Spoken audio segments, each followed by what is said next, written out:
Welcome to The Explainer. Today, we're breaking down the life of Donald Trump, and our source material frames his story in a really interesting way, not just as a timeline, but as a series of remarkable climbs. We're talking about three major ascents. First, his rise in the world of business, then his climb to global fame, and finally, his journey to the absolute height of political power. All right, so here's our roadmap. We're going to start with the foundation, his early years, then track how he built that massive business empire and became, a cultural icon. From there, we'll get into his presidency and wrap up with a look at his influence today. Okay, first up, where did it all start? According to our source, you really have to look at his family and his education to understand how he was prepped for the cutthroat world of New York real estate.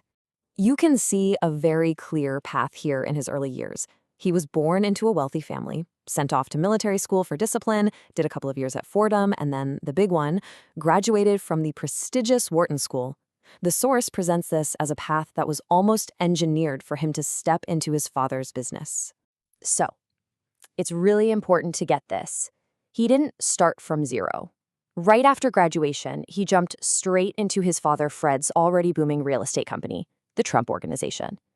Now, our source material makes it clear this is where he was taught the value of hard work, but, he was doing it inside a machine that was already powerful and successful. And that foundation is what launched his first huge climb, taking that family business and building his own much flashier empire, literally changing the New York skyline. You can see his strategy unfolding in these huge, ambitious moves. First, he tackles the Commodore Hotel renovation, a massive project that really put him on the map. Then comes his masterpiece, Trump Tower.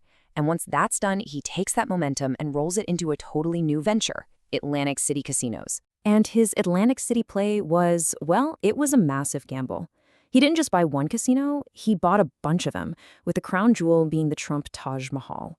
At the time, it was the biggest casino on the planet. This was a classic move to just dominate an industry and prove he was a mogul who thought bigger than everybody else. But, no climb is ever a straight shot up. The 90s hit, and things got rocky. Our source points out that those glitzy casinos and hotels started hemorrhaging cash, and he found himself buried in a mountain of debt. Now, our source frames this period as a true test of his character. The whole story is summed up in this quote: "He never gave up." It really hammers home this theme of resilience, of fighting back from the brink to get his empire humming again. All right, let's talk about the second big ascent. This is where he goes from being a famous developer to a full-blown household name, a global brand. This is where business savvy meets media stardom. And the turning point really was 2004. Hosting The Apprentice, it was a brilliant move for his brand. It took that persona he'd built and beamed it directly into millions of living rooms every week, locking in this public image of a rich, powerful, no-nonsense leader. And that whole persona got boiled down into two little words: "You're fired." It wasn't just a catchphrase, it became a part of the culture. It made him, pretty arguably, the most famous businessman in the world. And the strategy here was just genius, in a way. His personal fame became the marketing. His name itself was the brand, and it got stamped on hotels, golf courses, and skyscrapers all over the globe. He turned his personality into an international business. And that brings us to the final, and maybe the most unbelievable summit in his story: his shocking and historic climb into American politics. So in 2015, he does something that just blows up the political world. He announces he's running for president. I mean, here's a guy with zero political experience, but he actually used that to his advantage. His whole pitch was that he was an outsider, a successful dealmaker who could get things done. So, the result? In 2016, he goes up against a seasoned politician, Hillary Clinton, and pulls off what our source calls one of the biggest, most shocking upsets in modern American political history. He won the Electoral College, and frankly, it just stunned the world.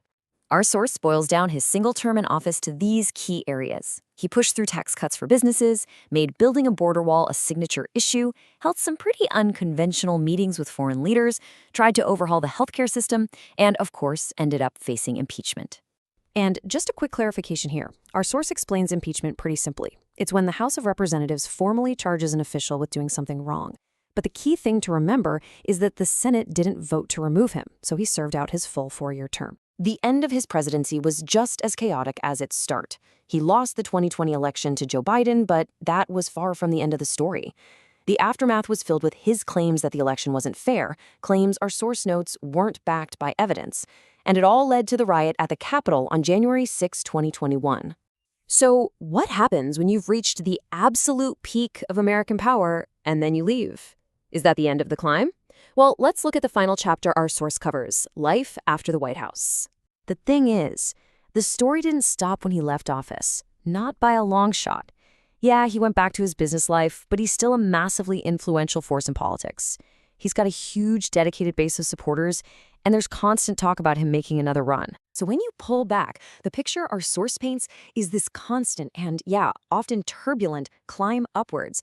It's a story that's really framed around overcoming huge obstacles with, just relentless confidence. And that leaves us with one big final question. For a guy who's already scaled so many mountains, what could possibly be in the next chapter?